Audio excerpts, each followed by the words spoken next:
Hutch Mansell sits inside an interrogation room, heavily bruised and injured. Two FBI agents interrogate him about his identity. Hutch responds that he is simply nobody. In a flashback, Hutch leads an ordinary, mundane life as an office worker with his emotionally estranged wife Becca, teenage son Brady, and young daughter Sammy. One night, two thieves break into their house with a gun.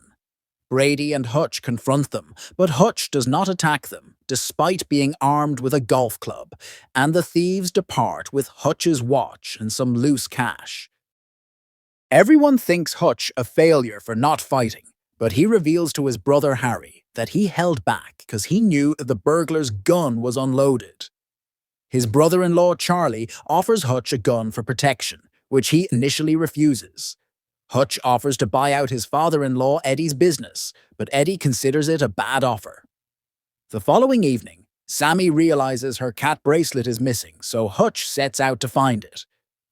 Suspecting one of the thieves took it when they grabbed the cash from a bowl, he tracks them down. He recognizes one by a wrist tattoo and demands they return the bracelet, but leaves after realizing they do not have it and were likely robbing to pay for their infant's medical bills. While on a bus heading home, a group of intoxicated thugs boards the bus and begins harassing a young woman. Hutch calmly but brutally fights them off. Unbeknownst to him, the group's leader, Teddy, is the brother of Ilya Kuznetsov, a Russian crime lord safeguarding the mob's 𝗔𝗟𝗦𝗢 money, a common treasury used to settle disputes in the Russian mafia. During the fight, Hutch breaks Teddy's windpipe before performing a crude cricothyroidotomy with a straw to allow him to breathe, but he falls into a coma and dies, enraging Julian. Hutch returns home and is bandaged by Becca, who knows of his past. Meanwhile, Julian manages to identify and locate Hutch using his dropped Metro card and sends a team of mobsters to his home to capture him while blackmailing a United States Department of Defense official to uncover Hutch's past. Harry calls Hutch to warn him of Teddy's connection to Julian and suggests he check with the barber, Hutch's former government handler. When the mobsters arrive, Hutch hides his family and kills most of the attackers, but is tased and captured. While being transported in the trunk of a car, Hutch sprays a fire extinguisher into the car, causing a crash that kills the occupants and frees Hutch. Hutch returns home, sends his family away to safety, and monologues to the mortally injured attackers that he is a former auditor, an assassin employed by the United States intelligence community. On one job in Europe, Hutch spared a repentant target who later reformed and lived happily with a new family. Wanting a similar peaceful life, Hutch retired and settled down.